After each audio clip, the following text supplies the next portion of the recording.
அன்பு மாத்திரதி ஊடக எருமைகளே, உங்கள் அனைவருக்கும் அன்பின் வணக்கம். இன்று நம்மோடு இணைந்திருப்பவர், இந்த நற்செய்தி பகிர்வுக்காக இணைந்திருப்பவர் அருள் தந்தை பாஸ்டன் அவர்கள். வணக்கம் தந்தையே. வணக்கம் தந்தையே. அனைவருக்கும் வணக்கம். எஸ், ஆண்டின் பொதுக்காலம் 17வது ஞாயிறுக்குள்ள நுழைய போறோம். இந்த 3 வாசகங்களையும் நீங்க கோர்வையா நீங்க எப்படி பாக்குறீங்க சார்? இந்த வாரத்திற்கான இந்த 3 வாசகங்களும் ஒரு மையப்புள்ளியில் அனைத்துமே இணைந்து நிற்கின்றன. அந்த மையப்புள்ளி என்னவென்றால் விண்ணரசு, இறைவன் வாழுகின்ற இடம், அல்லது இறைவன் நமக்காக இந்த உலகிலே ஏற்பாடு செய்திருக்கின்ற அந்த இடம். அந்த இடத்தில் நாம் அனைவரும் எவ்வாறு சங்கமிப்பது என்பதை மிகவும் தெளிவாக 3 வாசகங்களும் நமக்கு தெரிவிக்கின்றன.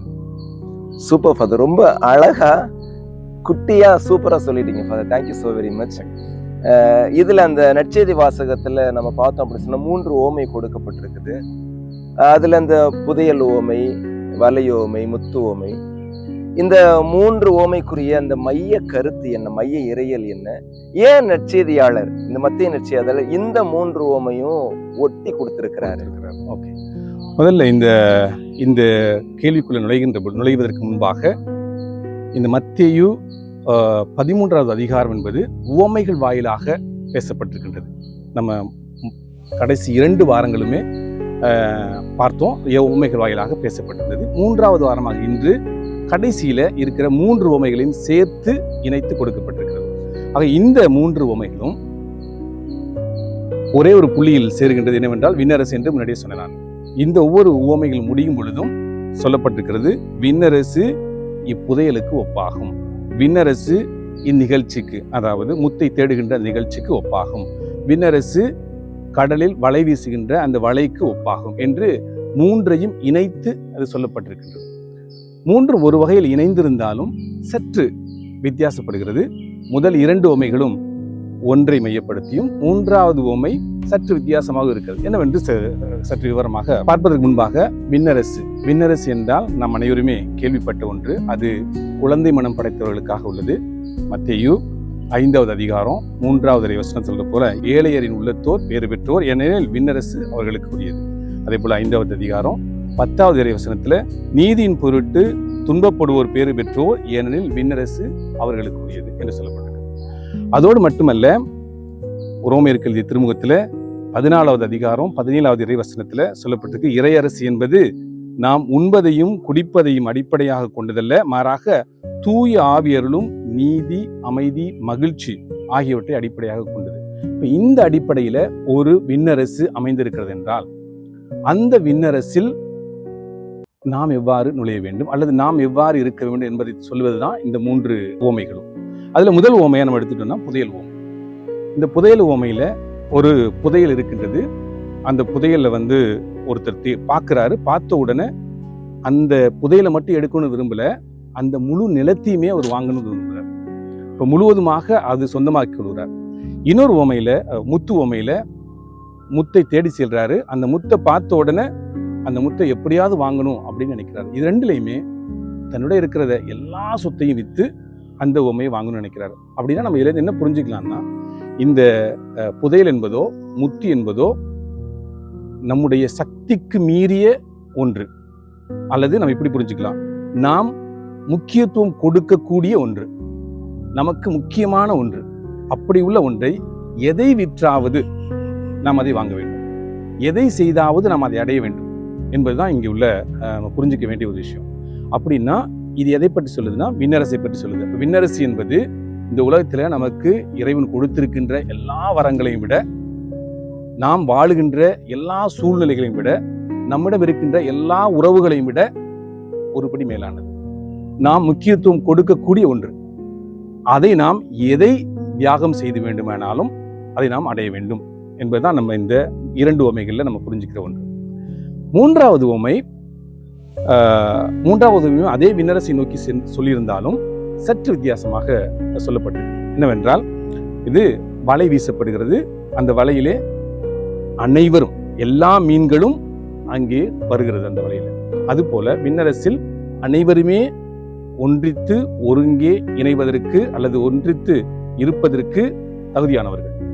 அதுல யாரும் முன்னாடி பின்னாடி அல்லது கீழே மேலே என்ற எந்த விதமான வேறுபாடுகள் இல்லாமல் எல்லாரும் அந்த விண்ணரசுக்குள்ள நுழைவதற்கு தகுதியானவர்கள். அதோடு மட்டுமல்ல, இங்கு ஒரு விளக்கமும் சொல்லப்பட்டிருக்கிறது.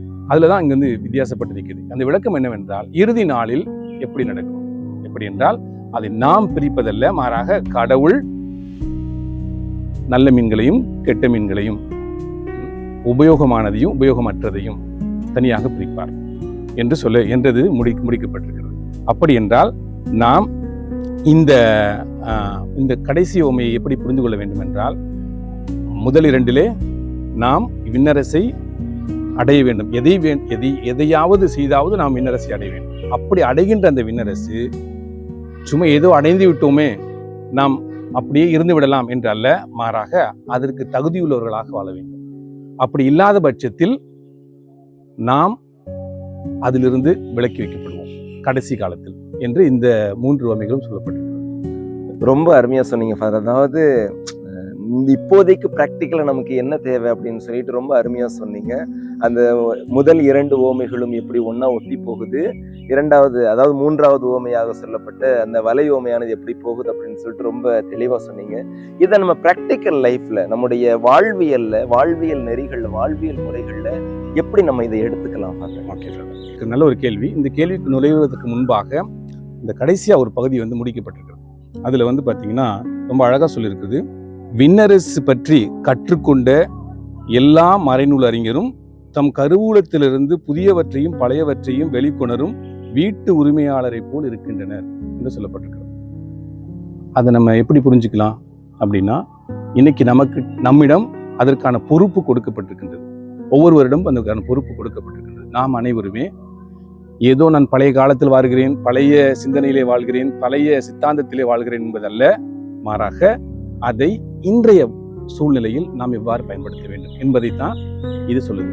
அப்படின்னா நாம் இன்றைய சூழ்நிலைக்கு இது எப்படி நம்ம புகுத்துவது, அல்லது எப்படி நாம் வாழ்ந்து காமிப்பது, அதற்கான வழிகள் என்ன, அல்லது அதை வாழ முடியாமல் இருப்பதற்கான தடைகள் என்ன, இது இரண்டையும் நம்ம புரிஞ்சுக்கும் பொழுதுதான் நம்ம இந்த காலகட்டத்துக்கு எப்படி இருக்கலாம் அப்படின்னு சொல்ல முடியும். இப்ப முதலாவதாக இந்த முதல் உவமையிலிருந்து, புதையல் உவமையிலிருந்து நமக்கு தெரிய வருது என்னன்னா, ஒரு புதையல் இருக்கின்ற பொழுது அந்த புதையல் அவர் முழுசா பார்க்கல, கொஞ்சம் ஏதோ புதையல் இருக்குன்னு பாக்குறாரு. உடனே அதை மூடி வச்சுட்டு போய் எல்லாத்தையும் வித்துட்டு வந்து அந்த புதையலை வாங்குறாரு. அப்படின்னா அது முழுசா நான் இறையாட்சியை பற்றி தெரிந்த பிற்பாடுதான் நான் அதில் நுழைவேன், இல்லாட்டா நான் அதில் நுழைய மாட்டேன், இது எனக்கு தேவையில்லாத ஒண்ணு, இதை விட்டு நான் இது வந்து என்னோட லைஃப் ஸ்டைல் வேற, என்னோட லைஃப் ஸ்டைலுக்கு இது ஒத்து வராது அப்படிங்கிற ஒரு இன்டிஃபரண்ட் ஆட்டிடியூட்ல இன்னைக்கு நம்ம நிறைய பேர் இருக்கோம். அதுல இருந்து கொஞ்சம் மாறுபடணும். இந்த இன்டிஃபரண்ட்லேருந்து வந்துட்டு என்னதான் பார்ப்போமே, ஒரு கியூரியாசிட்டி, இறையாட்சின்னு சொல்றாங்களே அது என்னன்னு பார்ப்போமே அப்படின்னு நம்ம நுழைகின்ற பொழுது அது நமக்கான வழி பிறக்கும். ஒரு முறை நம்ம அதை டேஸ்ட் பண்ண ஆரம்பிச்சிட்டோம்னா, இன்னைக்கு நற்செய்தியில சொல்றது போல எல்லாத்தையும் வித்துட்டு நம்ம அதை வாங்குறதுக்கு தயாரா இருப்போம். இவரு இன்னைக்கு முதல் வாசகம் 1 அரசர் நூலிலிருந்து எடுக்கப்பட்டது. அதுல சாலமோன் அரசர் கனவுல இருப்பாரு. அப்ப கடவுள் வந்து அவர்கிட்ட கேட்பார், உனக்கு என்ன வேணாலும் கேளு அப்படி சொல்லும் பொழுது, அவர் பொருள் கேட்கல, நீண்ட ஆயுள் கேட்கல, அல்லது இந்த அரசாங்கம் முழுவதையும் நானே ஆள வேண்டும் என்று அதை கேட்கவில்லை. ஆனால் அவர் கேட்டது, நான் நீதியோடு வாழ்வதற்கு, நீதியை வழங்குவதற்கு தேவையான ஞானத்தை கொடும் என்று கேட்கிறார். கடவுள் என்ன சொல்றாருன்னா, இன்னைக்கு முதல் வாசகத்துல இல்ல, அதுக்கு அடுத்த வசனத்துல கடவுள் சொல்றாரு, இவர் ஞானத்தை கேட்டதால் எதையெல்லாம் அவர் கேட்கவில்லையோ எல்லாவற்றையும் சேர்த்து கடவுள் அவருக்கு கொடுத்ததாக சொல்லப்பட்டிருக்கிறது. அதுதான் நாம் ஞானத்தை தேடுகின்ற பொழுது, இறை ஆட்சியை தேடுகின்ற பொழுது நமக்கு எல்லாம் கிடைக்கும். அந்த இன்டிஃபரண்ட்ல இருந்து நம்ம வெளியில வந்து ஒரு கியூரியாசிட்டியோட, இது என்ன, அன்போட வாழணும்னா என்ன, நீதியோட வாழணும்னா என்ன, அமைதியோட வாழ்றதுதான் என்ன அப்படின்னு நம்ம கொஞ்சம் தேட ஆரம்பிச்சோம்னா நமக்கு எல்லாம் சேர்த்து மொத்தமா கிடைக்கும். இது நம்ம முதல் உவமையிலிருந்து நமக்கு தெரிகின்ற ஒன்று. இதை நாம் நம்முடைய வாழ்க்கையிலே பயன்படுத்துவதற்கு சற்று முயற்சிக்க வேண்டும். முதலாவது. இரண்டாவது உவமை, முத்து உவமையிலிருந்து வருகின்ற ஒன்று தேடுதல். ஒரு விஷயம் இருக்குன்னு தெரிஞ்ச உடனே தேடுறது. இன்னைக்கு நம்ம வாழ்ற வாழ்க்கை முறை அந்த தேடுதல் அப்படின்றதுலேருந்து கொஞ்சம் குறைஞ்சிருச்சு. இன்னைக்கு எல்லாமே எப்படி ஆயிடுச்சு, இன்ஸ்டன்ட். ஆனால் எல்லாமே என்ன ஆயிடுச்சு, யூஸ் அண்ட் த்ரோ. இன்னும் அதிகமாக சொல்லணும்னா ரீல்ஸ், அந்த 40 செகண்ட்ஸ் அவ்வளோதான் நம்மளால பார்க்க முடியும், தேட முடியும். அதுக்கு மேல் நம்மளால தேட முடியாது. இன்னும் கொஞ்சம் அதிகமாக சொல்லணும்னா we need everything immediately. இந்த கல்ச்சர்லேருந்து நாம் விடுபடணும். ஒரு காலத்தில் லைப்ரரியில் உட்காந்து புத்தகங்களை தேடி தேடி தேடி வாசிப்பாங்க. ஆனால் இன்னைக்கு நம்ம அப்படி இல்லை. இன்னைக்கு சோஷியல் மீடியா காலம் வந்ததுனால, எல்லாமே நம்ம கைக்குள்ளே வந்ததுனால நம்ம அதை ரொம்ப ஈஸியாக எடுத்துகிட்டு போயிடுறோம். ஒருவேளை சோஷியல் மீடியா நமக்கு ஹெல்ப் பண்ணாலும் நம்ம அதை தேடுதல் அப்படிங்கிறதுலேருந்து என்னைக்கு வெளில வந்தோமோ அன்னையிலிருந்து நமக்கான முக்கியத்துவம் கூட குறைஞ்சி போயிடுச்சு. நாம் உறவை தேடுவதற்கு பெருசாக யோசிக்கிறது இல்லை. ஒரு மெசேஜ் போட்டால் போதும் அப்படின்னு நினச்சிடுறோம். ஒரு புத்தகங்களை தேடுவதற்கு நாம் பெருசாக யோசிக்கிறது இல்லை. நம்ம ஸ்க்ரோல் பண்ணால் போதும், நம்ம கிடைச்சிருதுன்னு யோசித்து முடிச்சிடுறோம். ஸோ இப்போ நம்ம இதுலேருந்துலாம் கொஞ்சம் விடுபட்டு நாமும் ஒரு முயற்சி எடுத்து தேடுகின்ற பொழுது அங்கே நமக்கு சில முக்கியத்துவம் கிடைக்கும், நமக்கும் முக்கியத்துவம் கிடைக்கும், நாமும் பிறருக்கு முக்கியத்துவம் கொடுப்பதற்கான ஒரு வாய்ப்பு கிடைக்கும். ஆக இந்த ரெண்டாவது இதுலேருந்து நம்ம தெரிஞ்சுக்க வேண்டியது தேடுதலுக்கான முக்கியத்துவம் நம்ம கொடுக்க வேண்டும். இந்த மூன்றாவது உவமை வலய உவமையிலிருந்து நமக்கு கிடைப்பது. இந்த வலய உவமையில் நம்ம முன்னாடி சொன்னது போல எல்லாரும் ஒன்றாக இருக்க வேண்டும் என்பதுதான் அந்த விண்ணரசுடைய நோக்கமாக இருக்கிறது. அதில் அதை எப்படி புரிஞ்சுக்கலாம்னா இன்க்ளூசிவ்னஸ். அதில் ஒரு பிரிவினைவாதமோ அல்லது கீழே மேலே என்ற வாதமோ இங்கு இருப்பதற்கு வாய்ப்பு இல்லை. இந்த உலகம் நம்ம ஒரு வேளை அப்படி அழைக்கலாம்.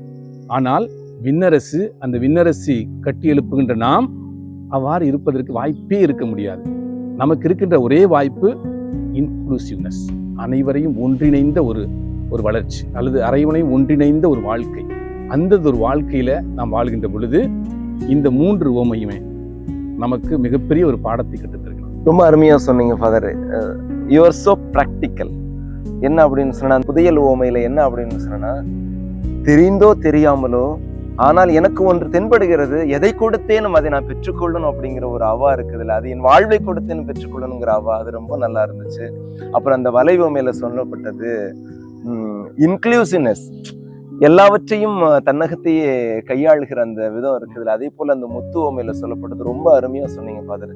அதாவது நம்முடைய வாழ்க்கையில எது தேவையோ தேவையானதை நாம் உட்கிரகிக்க வேண்டும். அது எதை நோக்கியதாக இருக்க வேண்டும் என்று சொன்னால் விண்ணரசை நோக்கியதாக இருக்க வேண்டும்.